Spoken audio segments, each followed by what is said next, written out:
Good morning, class. Today's topic is friend function. Now, a function is defined as a friend function.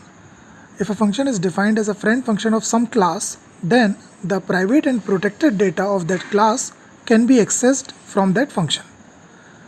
Now, when I'm saying that any function can be made as friend function of some class, then it means that it is not a member function of that class. It is not a member function, it is some friend function, and then this function which I have made a friend function of one class, I can make that same function friend of another class also. So whatever function I am making the friends of one or more classes, then that friend function will be able to access the private and protected members of the class. Now, we have already studied that the basic characteristics of OOPS in the beginning of this course when we have started. So, we have studied one principle known as data hiding principle. So, don't you think that this friend function is violating that data hiding principle or data hiding rule of the OOPS? Then why it came into existence? Why we have introduced this friend function? So, the reason is there are certain scenarios when we are required to access the private and protected data of more than one classes. Like for example, suppose I have got employee class. Now employee can be someone working in a company, and he can be scientist, he can be a teacher, he can be any government officer, and so on. So we have got different categories of employees. Now, if I want to calculate the income tax, then it had to be calculated by the slabs which have been mentioned by the income tax department.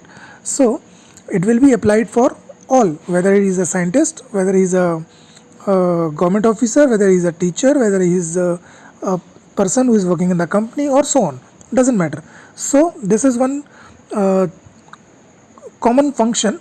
I can place one common function income tax in all the classes. So it will be able to access the salary part of their of that class, and then it can calculate the income tax. So this is one practical example where we may require one function to be a friend function of more than one classes. So this is how it came into existence, and that is the need of the friend function. Now let us see the program.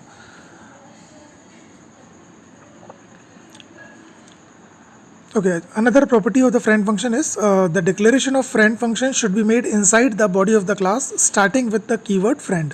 Okay, so it should be friend function had to be declared inside the class, and it will be defined outside the class. This is compulsory. Member function can be declared inside the class and defined outside, and they can be declared and defined inside the class also. So this is the member function property. In the friend function, we have to compulsorily declare it inside the class, but we cannot define it inside the class because it is not a member function, it is a friend function. So we have to define it outside the class. Now here in this program, we have declared one class sample, and we have declared two variables of type A and B, which are private by default. In the public, we have declared one constructor. See, the name of the function is sample, which is a class name also. So this is a constructor, and we are using this constructor for initializing the values of A and B. So we have already defined inside the constructor A equal to 25 and B equal to 40. Now the advantage of using this constructor to initialize the values is that we don't have to specifically call any function. Whenever we declare the object of this class, then automatically the constructor will be called and automatically the values will be initialized. So we don't have to make a specific call to any function for initializing it.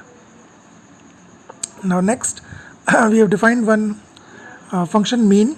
Its return type is float, and inside it the argument, we are passing one argument, and that argument is a object of type sample. So the same class in which we are defining this friend function, we are passing that class object as an argument inside this mean function. Now since this is a friend function, so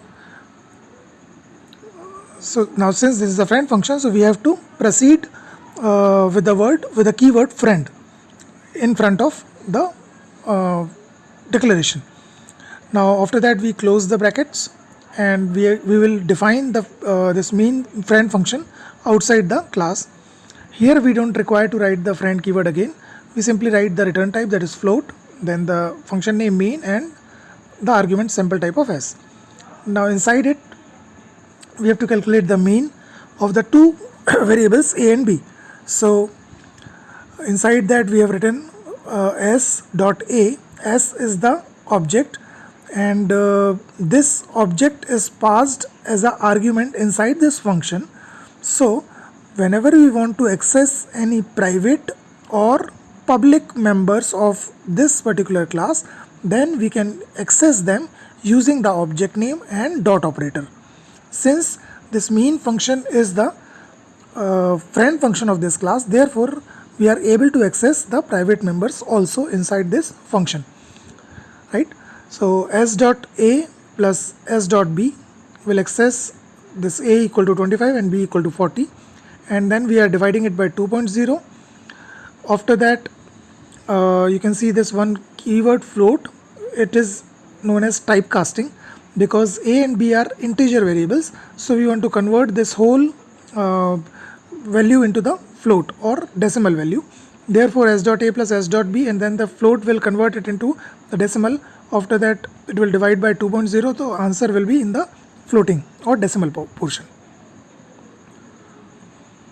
Now in the main we have declared one object of x of type sample. So whenever we declare this, then the constructor will be automatically called. So it means x will the object x will have the value of a equal to 25 and b equal to 40. After that we have called the function mean x. So in the mean function we have passed this x, which is the object which we have declared earlier in the main function. So this x is passed. So when this function is executed, then it will calculate the value of a and b, s dot a plus s dot b. So 25 plus 40 divided by 2, it will give the mean. So the output is mean equal to 32.5. Thank you.